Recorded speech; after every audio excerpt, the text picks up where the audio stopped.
The council chamber floated in the black void of space, a massive ring of metal and glass that had witnessed the rise and fall of 100 civilizations. Today, it would witness judgment against Earth. Dr. Hana Choi stood alone at the center of the circular floor. Above her, arranged in rising tiers like an ancient amphitheater, sat the representatives of 47 alien species, their eyes, some with multiple pupils, some glowing with bioluminescence, all stared down at her with the same expression. Contempt. "The human speaks," announced the Velthrian High Judge, his voice echoing through translation devices. His species had ruled the galaxy for 10,000 years, and he sounded bored. "Tell us, Dr. Choi, why should we not end your species' reckless expansion?"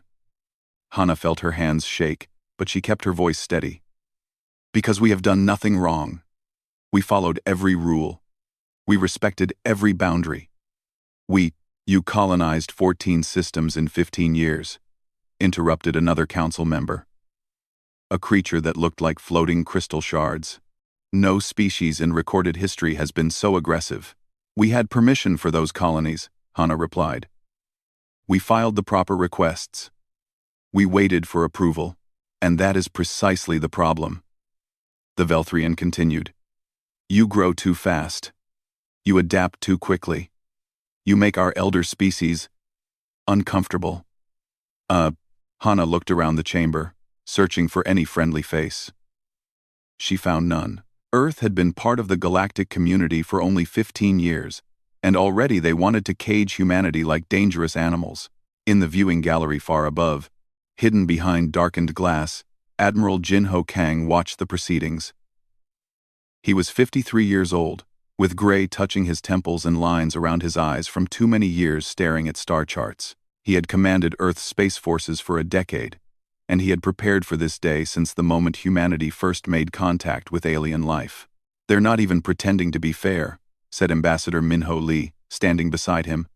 Minho was younger, only 40, but his diplomatic career had aged him. His face looked tired. "They never were," Jinho replied quietly. "The question was never if they would try to stop us. The question was when." On the council floor below, the judgment was reaching its conclusion.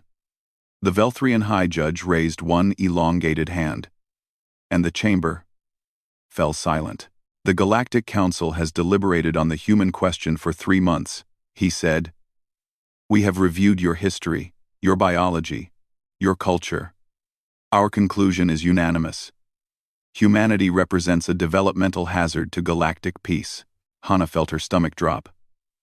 A developmental hazard. That was the term the Council used before they destroyed a species.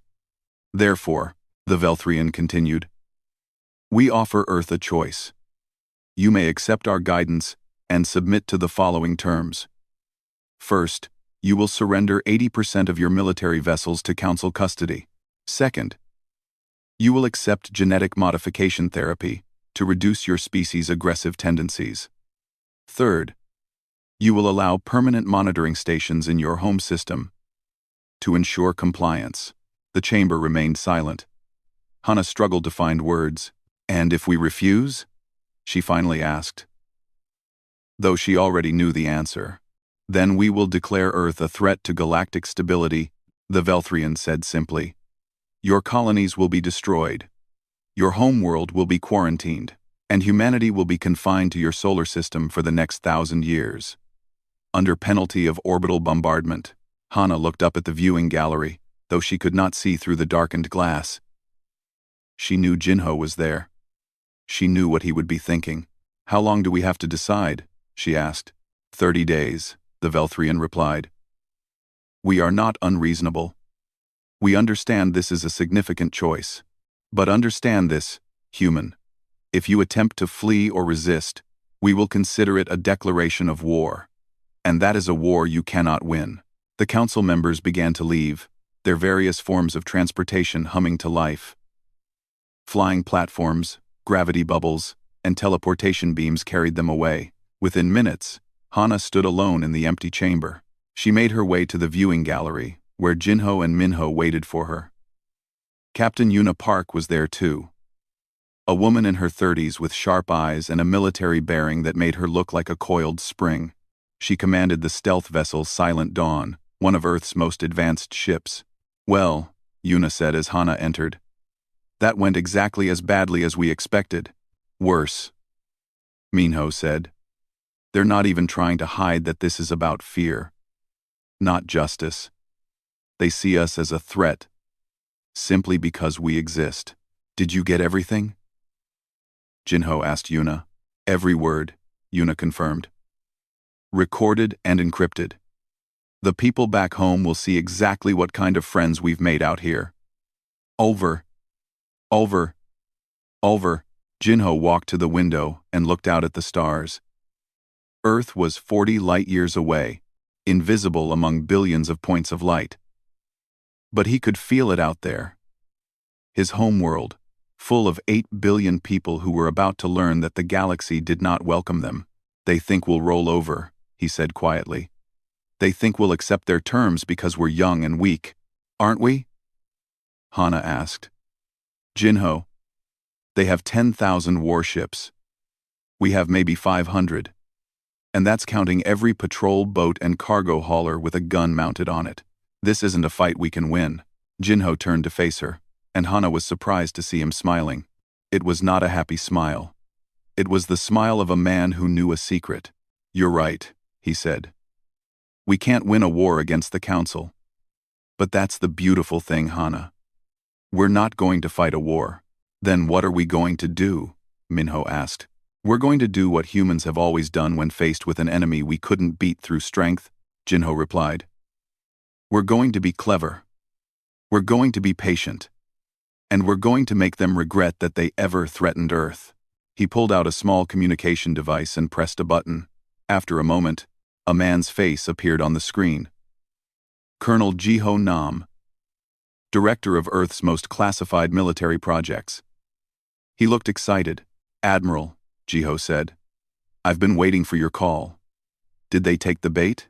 "They took it," Jinho confirmed. "They gave us 30 days. That's all we need," Jiho replied. "Project Prometheus is ready. We've been ready for 2 years. Just say the word." "Not yet," Jinho said. "We wait. We let them think we're scared. We let them think they've won. And on day 29, we show them what scared humans are really capable of." He closed the communication and looked at his companions. "Get some rest, all of you. The next month is going to be the most important in human history, and when it's over, the galaxy will never look at Earth the same way again." As they left the viewing gallery, none of them spoke, but they all understood. The Council had made its judgment. Now Earth would make its reply. And it would be a reply the galaxy would never forget. Far below them, the empty council chamber waited in silence, unaware that it had just declared war on the one species that had spent 15 years preparing for exactly this moment. The council thought they knew humans. They thought they understood Earth. They were wrong. 20 days had passed since the council's judgment, and Earth had been silent. No diplomatic messages. No protests. No military movements that the Council's sensors could detect. To the galaxy, it seemed that humanity was in shock, paralyzed by the decision that would reshape their entire future. The Velthrian High Judge reviewed his reports with satisfaction. Human colonies were quiet. Human ships remained in their designated zones. The few human diplomats, still at various council stations, kept to themselves, avoiding eye contact with other species. "They are broken," he told his advisors. "As we knew they would be. In 10 days, they will accept our terms, and this unpleasant business will be finished." He did not know that every human diplomat, every human trader, every human tourist in council space was watching and listening. They did not look threatening because they were not warriors. They were observers, and for 15 years, they had been observing everything. Deep in Earth's solar system, hidden in the asteroid belt between Mars and Jupiter, Colonel Jiho Nam stood in a facility that officially did not exist. Around him, 300 scientists and engineers worked at stations that glowed with holographic displays. This was Project Prometheus, and it was Earth's greatest secret. "Show me the network," Jiho said to Dr. Suman Ko, a woman in her late 30s whose genius had made the impossible into reality. Suman touched her control panel, and a massive holographic image filled the center of the room. It showed the galaxy, with thousands of tiny red dots scattered across it.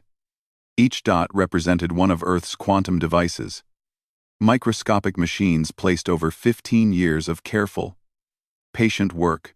Every major council facility, Suman explained, pointing to clusters of dots.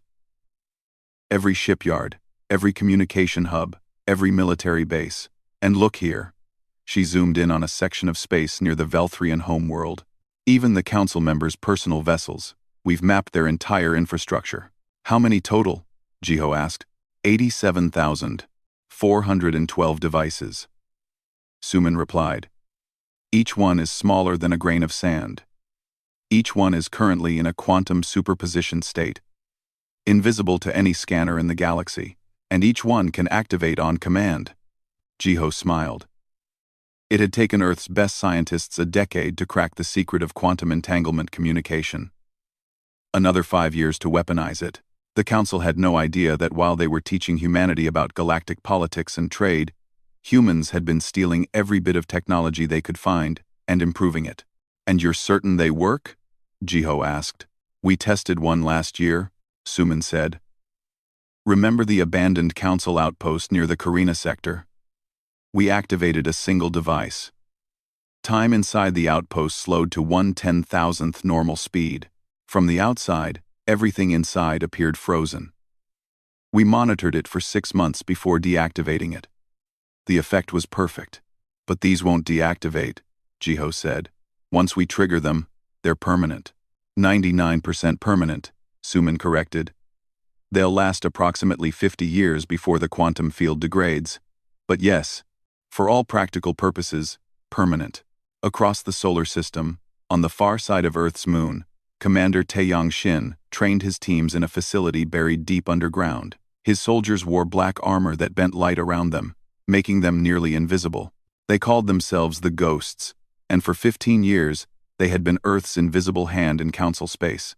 Remember, Taeyang told his assembled troops, we are not soldiers. We are delivery people. For 15 years, we have delivered packages. We have placed our gifts in every corner of the Council's territory. And in 10 days, those gifts will open. One of his soldiers raised a hand. It was Lieutenant Unbi Song, one of his best infiltrators. Sir, do you think they suspect anything? They suspect everything and nothing, Taeyang replied. They suspect humanity is dangerous. They suspect we might try something desperate. But they do not suspect the truth. They cannot imagine that we have spent 15 years preparing for this exact moment. They cannot imagine that we planned for this before we even joined their council. He was right. When humanity had first made contact with alien life, Earth's leaders had studied history. They had learned what happened to indigenous people when they met more advanced civilizations. They had learned that good intentions meant nothing when facing overwhelming power. So they had smiled and bowed and acted grateful while secretly preparing for the day when the Council would show its true face. On Earth itself, in the Global Defense Command Center in Geneva, Admiral Jinho Kang stood before a wall of screens showing every human military asset in known space. Chairman Wu Jinhan stood beside him, a thin man in his 60s who had led Earth's government for the past 8 years. The Council thinks our fleet is weak, Wu Jin said. They counted our ships and laughed. Let them laugh, Jinho replied. They counted hulls and weapons. They didn't count what matters. And what matters? Positioning, Jinho said. He touched a control, and the display changed.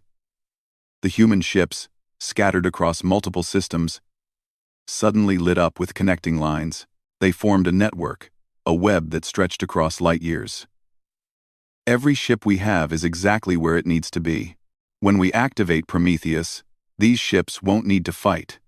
They'll just need to be present, to show the Council that we control the space around their frozen forces. And if they attack us before we can activate? Wu Jin asked.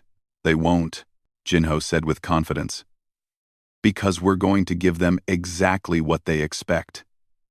We're going to look scared and confused for 9 more days. And then, on day 29, we're going to send them a message. What message? Just one word, Jinho said. We're going to tell them no. Woojin laughed, but it was a nervous sound. They'll send their fleet. Yes, Jinho agreed. They'll send everything they have. 10,000 warships. Just as Hana predicted. They'll come to crush us. To show the galaxy what happens to species who refuse council wisdom. And that's when we spring the trap. Back on Apex Prime, the neutral station where the council had passed their judgment, Dr. Hana Choi sat in her small quarters and reviewed files on her tablet. She was supposed to be preparing Earth's formal response to the council's demands. Instead, she was reading reports from Yuna Park's ship. Yuna and the Silent Dawn had spent the past 3 weeks mapping the council fleet's staging areas. The council was gathering their forces at 3 primary locations, preparing for the possibility that Earth might need to be taught a lesson. They were being obvious about it, wanting humanity to see and be intimidated. What they didn't see were the quantum devices that had been placed in those staging areas years ago, during routine trade visits and diplomatic missions. Humans had walked through those bases, shaken hands with their crews, and left tiny gifts behind that would change everything. Hana's door chimed. She opened it to find Ambassador Minho Lee, looking exhausted. They're getting impatient, Minho said, stepping inside. The Velthrian judge sent me a personal message. He says Earth's silence is concerning them. He wants to know if we've made a decision. What did you tell him? Hana asked. I told him we were still discussing it, Minho replied. I told him that humanity was divided, that some wanted to accept and others wanted to refuse. I played the part of the worried diplomat. And he believed you? Of course he believed me, Minho said. Because it's partially true. There are humans who think we should accept the council's terms, good people who think surrender is better than extinction. They don't know about Prometheus. They don't know what we've been planning. Hana felt a weight in her chest. After we do this, everything changes. The council will fear us. Maybe hate us. They already fear us, Minho said. That's why we're here. And as for hate, let them hate us. Better to be hated and free than loved and enslaved. The days continued to pass. The council grew more confident. Their news networks began running stories about the upcoming human submission. Some council members gave interviews about how they would guide humanity toward a better, less aggressive future. They spoke with the certainty of teachers about to correct a troublesome student. On day 28, Chairman Wu Jinhan held a secret video conference with every human leader on Earth and in the colonies. Prime ministers, presidents, governors, military commanders, all of them knew what was coming. Tomorrow, Wu Jin said, we tell them no. And then we show them why that was always going to be our answer. I want everyone to understand what this means. We are not destroying the council. We are not killing anyone.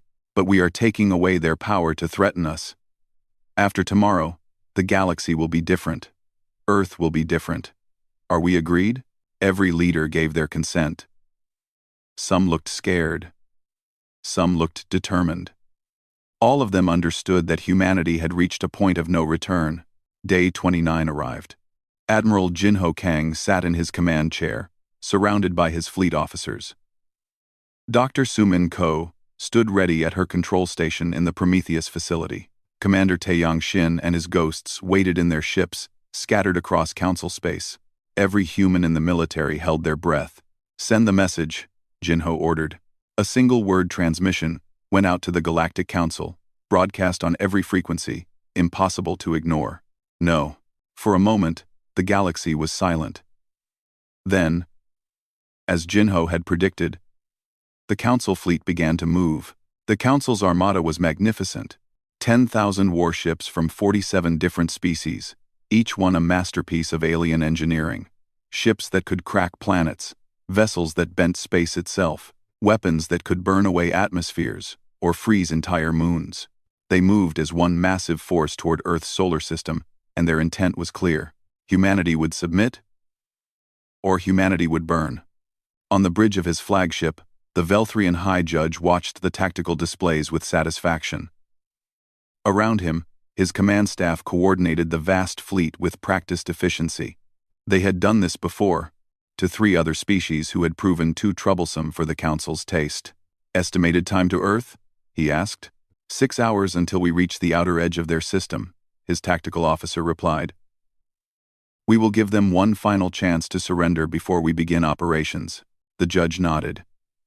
He felt no pleasure in this, but he felt no guilt either. The Council maintained order in the galaxy.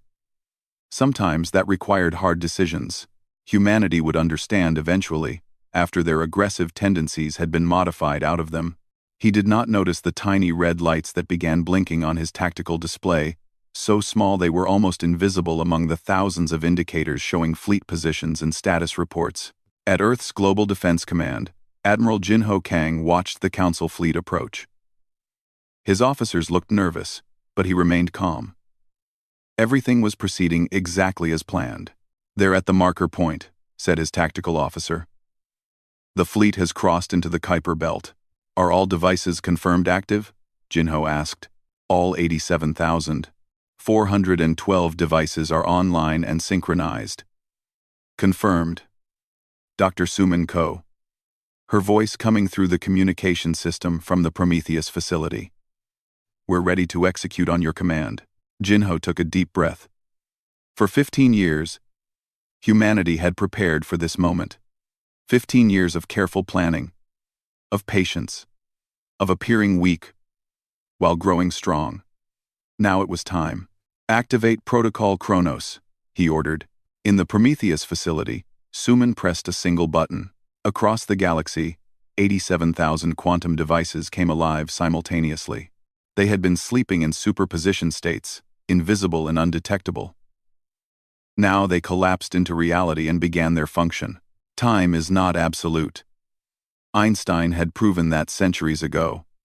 Time can bend, stretch, and slow. The quantum devices that humanity had scattered across Council space did not create explosions or radiation. They created something far more insidious. Localized fields of extreme time dilation. The effect was immediate. On board the Velthrian judge's flagship, alarms began screaming. His tactical officer stared at his display in confusion. "Sir, I'm reading massive quantum fluctuations throughout the fleet. Every ship is showing." He never finished the sentence. The time dilation field activated around the flagship, and from the judge's perspective, everything continued normally. He could see his officer speaking. He could see his crew working at their stations. The ship's engines hummed with power. But outside the field, from the perspective of normal space-time, the entire flagship had frozen.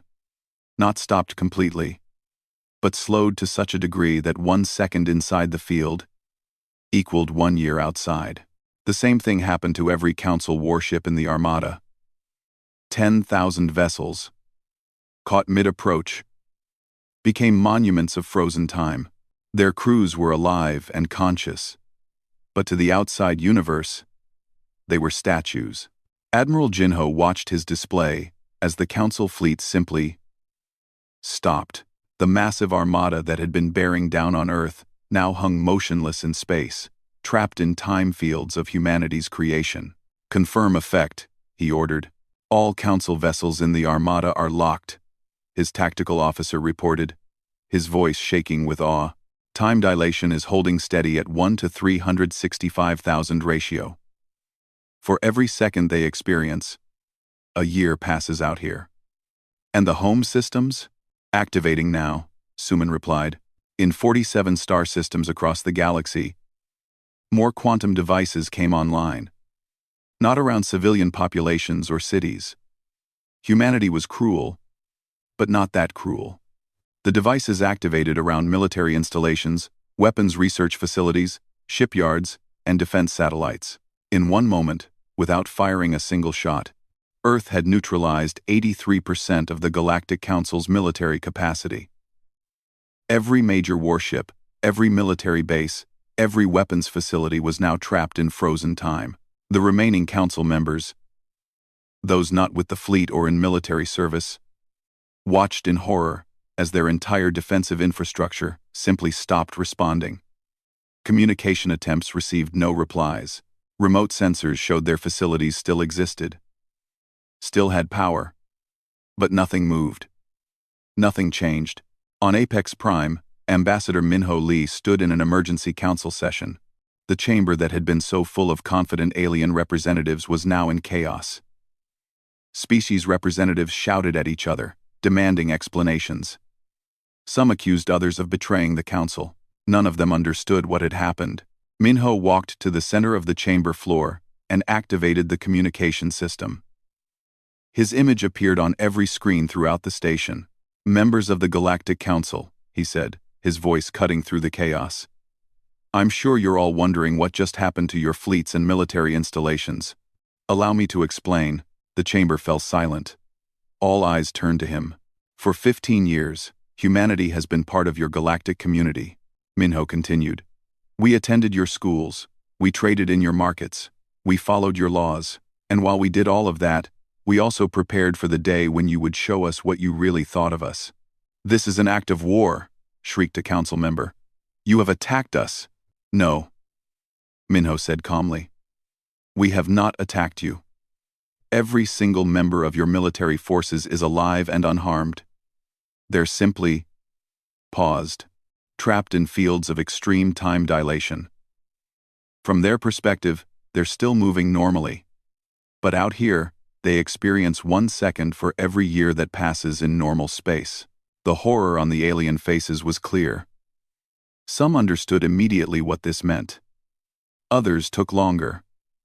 But soon, the full implications hit them all.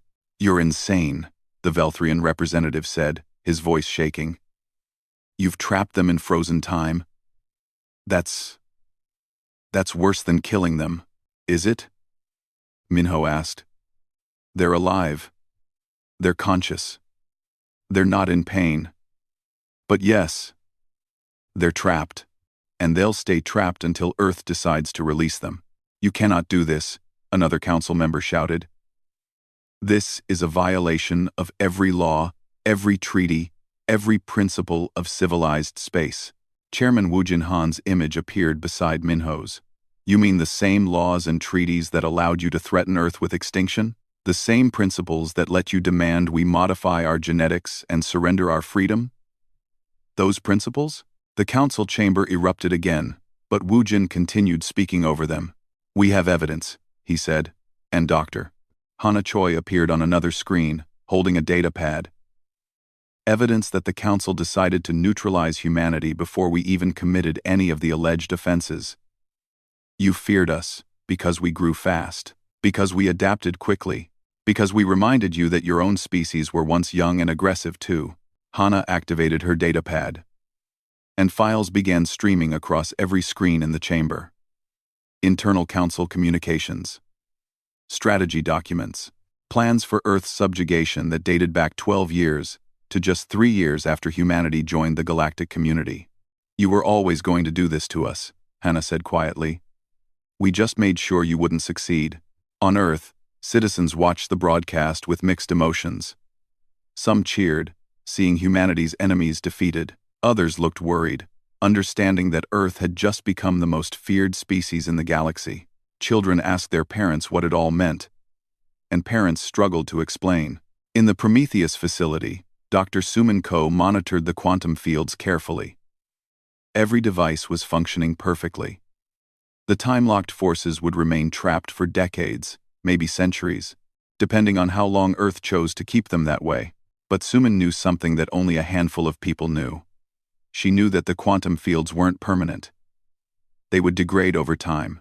In 50 years, maybe 60 at most, the fields would fail, and all those trapped forces would be released simultaneously. Humanity had bought itself time. The question was whether it would be enough. Back on Apex Prime, the emergency council session continued for hours. Some species threatened retaliation. Minho calmly pointed out that Earth had mapped their civilian infrastructure too, and while humanity had no intention of freezing entire planets, the capability existed. Other species begged for mercy, pleading for the release of their forces. Minho told them that Earth would consider releases on a case-by-case basis, depending on the species' future behavior. A few species, the younger ones who had always resented the Council's dominance, quietly sent messages to Earth, expressing support. They had suffered under the Council's rule and saw humanity's action as liberation. As the day ended, and the galaxy tried to comprehend what had happened, Admiral Jinho Kang stood alone in his office, looking out at the stars. Captain Yuna Park entered, carrying a bottle of Earth's finest whiskey. "We won," she said, pouring 2 glasses. "We survived," Jinho corrected, taking a glass. "Winning comes later. Right now, every species in the galaxy either fears us or wants to use us. We've made ourselves into something we never wanted to be." "A superpower?" Yuna asked. "A threat," Jinho replied. "Just like the Council always feared we'd become. The question is whether we can be a better threat than they were." They drank in silence, 2 humans standing on a world that had just shocked the galaxy into submission. Outside, Earth continued to spin, home to billions of people who were about to discover that safety often came with terrible costs. The Council's fleet remained frozen in space, a warning to anyone who might threaten Earth, and in 47 star systems, military forces experienced seconds, while years passed around them, trapped in humanity's cruel mercy. 3 weeks after Protocol Kronos activated, the Galactic Council looked very different. The Grand Chamber on Apex Prime, once filled with confident representatives from dominant species, now held nervous diplomats who jumped at shadows. The balance of power had shifted in a single day, and everyone knew it. Ambassador Minho Lee no longer stood alone at the center of the chamber. Now he sat in a raised chair that had previously belonged to the Velthrian High Judge. The symbolism was clear. Earth was no longer asking for permission. Earth was setting the rules. "Let's begin," Minho said, his voice calm but firm. "Today we discuss the terms for the release of your military forces." A representative from the Rixian Collective, a species known for their calculating intelligence, raised one of his multiple limbs. "Ambassador Lee, before we discuss terms, we must address the legality of Earth's actions. You have essentially taken hostages. This violates—" "Stop," Minho interrupted. "Let's be very clear about something. Your council was preparing to commit genocide against humanity. You were going to modify our genetics, destroy our colonies, and trap us in our own system for 1,000 years. Don't talk to me about legality when you were planning to erase everything that makes us human." The chamber fell silent. No one could argue with that, because everyone had seen the evidence that Dr. Hana Choi had presented. Internal council documents showed years of planning for Earth's subjugation. Judge Do-Hyun Yoon, Earth's senior legal expert, stood up from his seat beside Minho. He was a man in his 50s with sharp eyes and a reputation for never losing an argument. For the past 3 weeks, he had been preparing Earth's case against the Council. "We have compiled a complete record of the Council's actions against Earth," Do-Hyun said, activating a holographic display. 12 years of planning to neutralize humanity, 3 other species completely destroyed before us, 47 member species who knew about these plans and did nothing to stop them. Images filled the chamber. Records of the 3 previous species that the Council had eliminated. Their crime? Growing too fast. Being too unpredictable. Making the elder species uncomfortable. The evidence was damning. "So before we discuss terms for release," Do-Hyun continued, "let's establish one fact. Earth acted in self-defense. We are not the criminals here." While the council session continued, Specialist Minji Kang worked in a secure facility below Apex Prime. She was a cryptographer and data analyst, and she had spent 3 weeks digging through council databases that Earth had quietly accessed during the chaos. What she found made her sick. "Admiral Kang," she said, using the secure communication line to Earth, "you need to see this." Jinho's face appeared on her screen. "What did you find?" "The 3 species the Council destroyed," Minji said, pulling up files. "I found the real records. Not the official story about them being dangers to galactic peace. The truth. 1. And they weren't dangerous at all," Minji said, her voice shaking with anger. "The first species, the Corvalli, were destroyed because they discovered a new form of faster-than-light travel. The council saw it as a threat to their monopoly on long-distance trade. The second species, the Netherians, were eliminated because they started forming political alliances with younger species. The council called it destabilizing. And the third? Jinho asked. The Yulari, Minji said. They were destroyed because they refused to share a medical technology they'd developed. The council claimed they were being selfish. The real reason? That medical technology would have extended lifespans for everyone, which would have disrupted the council's population control policies. Jinho closed his eyes. So every species they destroyed was guilty of the same crime. Yes, Minji confirmed. They were guilty of threatening the council's power. Just like us. The information changed everything. When Judge Do-Yun presented Minji's findings to the council chamber, the mood shifted from defensive to desperate.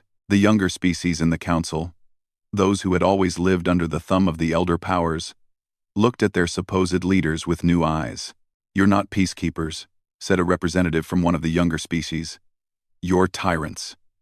You've been controlling us all along, destroying anyone who might challenge your authority. The Velthrian representative tried to defend himself, but the chamber erupted in accusations and arguments. The council was fracturing, and Earth watched it happen. On Earth itself, the public reaction to Prometheus was complicated. News networks ran constant coverage, analyzing every aspect of what humanity had done. Some people celebrated, proud that Earth had stood up to galactic bullies. Others worried about what came next. Dr. Naribek, a psychologist specializing in large-scale social responses, gave interviews trying to help people understand. We're experiencing collective trauma, she explained. For 15 years, we thought we were joining a community of enlightened species. Now we've learned that community was preparing to destroy us.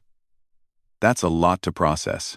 But Nari had also been working on something else, something she called empathy warfare.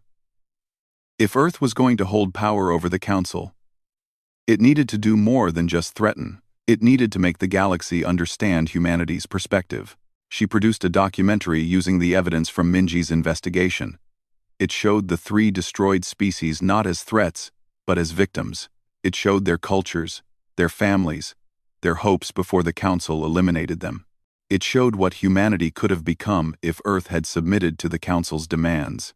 The documentary spread across the galaxy, broadcast on every available channel. Species who had supported the Council began to question. Species who had been neutral started to sympathize with Earth. The narrative was changing. Chairman Wu Jinhan met with his advisors in Geneva to discuss Earth's next move. Commander Hyunwoo Lim, Earth's diplomatic security chief, had been monitoring threats and opportunities across Council space. We have 4 distinct groups emerging, Hyunwoo reported. First, the elder species who supported the action against us. They're still hostile but powerless. Second, the younger species who see us as liberators.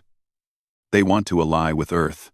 Third, the neutral species who are waiting to see which way the wind blows. And fourth, a small group of elder species who are genuinely horrified by what the Council was planning and want to make amends. Can we trust the 4th group? Asked Woojin. Some of them, maybe, Hyunwoo replied. But we should verify everything and trust no one completely. Not yet. What about military threats? Asked Admiral Jinho Kang, participating via video link. Minimal, Hyunwoo said. A few species have forces we didn't freeze, but they're small defense fleets. Nothing that could threaten Earth, and they know that if they attack us, we can freeze their civilian infrastructure too. Fear is keeping them in check. Fear isn't a foundation for peace, Woojin said quietly. We need something more sustainable. That something came in the form of Earth's formal terms, presented to the Council by Ambassador Minho Lee, 4 weeks after Protocol Kronos activated. The Galactic Council will reform, Minho announced. The following changes are not optional. First, all military forces currently in time lock will be released gradually over a 50-year period. The schedule and priority of releases will be determined by each species' cooperation with the reforms. Murmurs of protest rose, but Minho continued. Second, the Council will adopt a new Rights of Developing Species Charter. guaranteeing that no species can be threatened or modified simply for growing too quickly or being different from established norms. Third, 3 species must surrender their council seats permanently. He named them the Velthrian Imperium, the Rixian Collective, and the Korthian Alliance, the architects of the plan against Earth. Fourth, Earth receives permanent veto power over all Council military actions. We will not allow this body to commit genocide again. And fifth, the Council will establish an independent tribunal to investigate historical actions and provide justice for the species you destroyed. And if we refuse these terms? Asked a Council member. Then your forces remain frozen, Minho said simply. Forever. We'll build a new galactic order with the species willing to participate fairly. You can watch from your time-locked prisons. The vote took 3 days. Species debated, formed coalitions, and argued about their futures. In the end, the terms passed with 84% approval. The elder species who had dominated the council for millennia had no choice but to accept. But one representative stood up before the session ended. She was from a species called the Talari, one of the younger races. Ambassador Lee, she said, I want to thank Earth for doing what we could not, for standing up to tyranny. But I also want to ask, what stops you from becoming what they were? You now have the ultimate weapon. What stops you from using it the same way they would have? Minho looked at her for a long moment. It was the question that kept him awake at night. The question that haunted every human leader since Prometheus activated. Honestly, he said, I don't know. We're human. We're imperfect. We might make mistakes. We might become corrupted by power. But we're aware of that danger. We're watching ourselves as carefully as you'll be watching us. And if we do become tyrants, then I hope some other young species will do to us what we did to the Council. Because freedom is worth fighting for. Always. The council chamber fell silent. Some members looked skeptical. Others looked hopeful.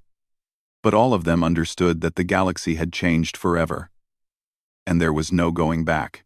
5 years after the galaxy learned to fear humanity, Admiral Jinho Kang stood on a platform above the planet Velthros, homeworld of the species that had once ruled the council. Below him, in the planetary atmosphere, floated 300 warships that had been frozen in time since Protocol Kronos activated.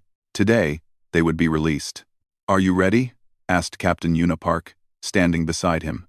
She was older now, with gray streaking her hair. 5 years of commanding the galactic peacekeeping force had aged her, but her eyes still held that same sharp focus. No, Jinho admitted. But it's time. We promised gradual releases, and we need to show the galaxy we keep our promises. Down in the Prometheus facility, now renamed the Temporal Management Center, Dr. Suman Ko prepared to deactivate 300 quantum fields. Her team had spent 5 years studying the fields, learning their limits and weaknesses. She knew what no one else knew. The fields were degrading faster than expected. Beginning deactivation sequence, Suman announced. 300 vessels. Simultaneous release in 5, 4, 3, 2, 1. The quantum fields collapsed. To the Velthrian crews inside those ships, no time had passed at all. They had been advancing on Earth. Then suddenly they were here, above their homeworld, and 5 years had vanished in what felt like a blink. The confusion was immediate. Communications channels filled with panicked voices. What happened? Where's the rest of the fleet? Why are we home? Jinho opened a broadcast channel to all 300 ships. Velthrian forces. This is Admiral Jinho Kang of Earth. You have been in temporal stasis for 5 years. Stand down your weapons and prepare for debriefing. Your families are waiting for you. It took 6 hours to process all the returned forces. Medical teams checked them for any effects from the time lock. Psychologists helped them understand what had happened. Family members reunited with people who, from their perspective, had left that morning and were now returning to find years had passed. Some of the reunions were joyful. Others were heartbreaking. Marriages had ended. Children had grown, Parents had died. The returned soldiers were ghosts from the past, stepping into a world that had moved on without them. This scene repeated itself across the galaxy as Earth gradually released the frozen forces. The schedule was based on cooperation with the reforms. Species that had embraced the new council system got their forces back sooner. Those who resisted waited longer. Dr. Hana Choi, now the head of the reformed Galactic Council's Ethics Committee, watched these releases with mixed feelings. She had proposed the gradual release schedule, arguing that it would give species time to adjust and accept the new order. But seeing the pain on the faces of people who had lost years of their lives made her wonder if Earth had been too cruel. "You can't think like that," Judge Do-Hyun Yoon told her over lunch at the council station. "Yes, we hurt them. But the alternative was letting them hurt us. Sometimes there are no good choices, only less terrible ones.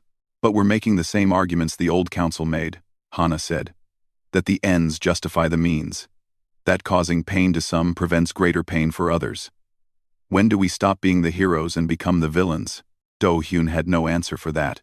On Earth, society had changed in ways both subtle and profound. The planet was now the center of galactic attention.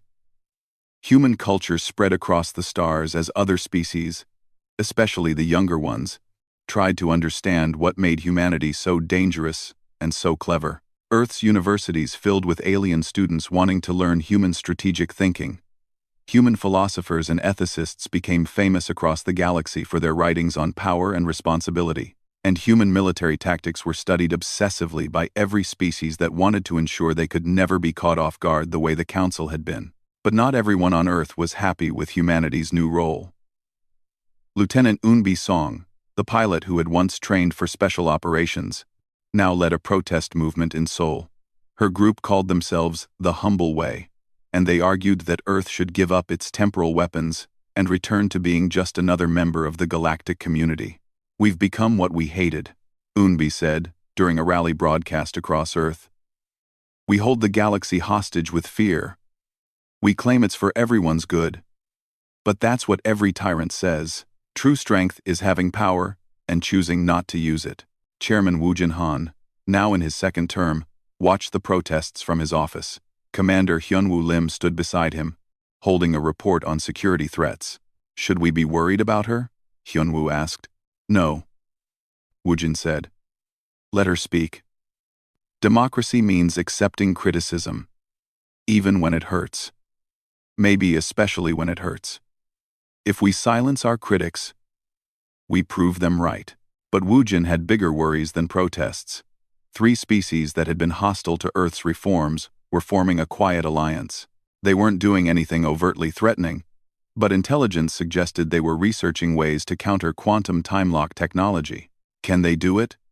Woo-jin asked Commander Tae-Yong Shin, who now ran Earth's intelligence services. "Eventually, yes," Tae-Yong admitted. "The physics isn't a secret anymore. We used it publicly. Smart scientists in any species can work backward from the effects and figure out the principles. There may be 10 years behind us, maybe 15. And when they catch up, then we lose our ace card," Tae-Yong said. "Unless we stay ahead of them. Dr. Suman Ko's team is working on next-generation systems. But it's a race we might not win forever." The conversation turned to something even more concerning. Tae-Yong pulled up a classified report. "Sir, we have a bigger problem. The quantum fields aren't as stable as we thought. Dr. Suman Ko estimates they'll start failing in 15 to 20 years. Not the gradual degradation we planned for, catastrophic collapse. All the remaining frozen forces would be released simultaneously." Woo-jin felt his stomach drop. "How many forces are still frozen?" "About 7,000 warships," Tae-Yong said. "Plus another 15,000 military installations and bases. If they all release at once, chaos," Woo-jin finished. "Species would think we lost control. Some might see it as an opportunity to attack. Others might panic and start conflicts. And we'd have no time to manage the transitions or prepare people for reunion with their lost family members." "Exactly. Does anyone else know?" "Just Dr. Suman Ko's team, me, and now you," Tae-Yong said. "And there's one more thing. 3 weeks ago, We detected signals from one of the frozen bases that suggests someone inside has figured out they're in a time lock and is trying to communicate. If that knowledge spreads, the implications were clear. The power that had shocked the galaxy into submission was failing, and Earth had to decide what to do about it. Meanwhile, the younger species that had allied with Earth were forming their own bloc within the Council. Led by the Talori representative who had questioned Minho 5 years ago, they called themselves the New Systems Alliance. They publicly supported Earth but privately worked toward the day when they wouldn't need Earth's protection. They're preparing for a post-Earth galaxy, Ambassador Minho Lee reported during a strategy meeting. They learned from us. They're planning ahead, making themselves strong, so they'll never be victims again. I can't decide if I should be proud or worried. Both, said Captain Yuna Park, always both. As the 5th anniversary of Protocol Kronos approached, Chairman Wu Jinhan called a secret meeting. In a secure facility deep beneath Geneva, he gathered the original architects of Earth's revenge. Admiral Jinho Kang, Dr. Hana Choi, Ambassador Minho Lee, Colonel Jiho Nam, Dr. Sumin Ko, and Commander Taeyang Shin. We need to talk about the future, Wu Jin said. About what happens when our weapon stops working. Sumin presented her findings. The quantum fields would fail in 15 years, maybe 20 at most. When they did, 70% of the Council's military capacity would suddenly be released back into normal time.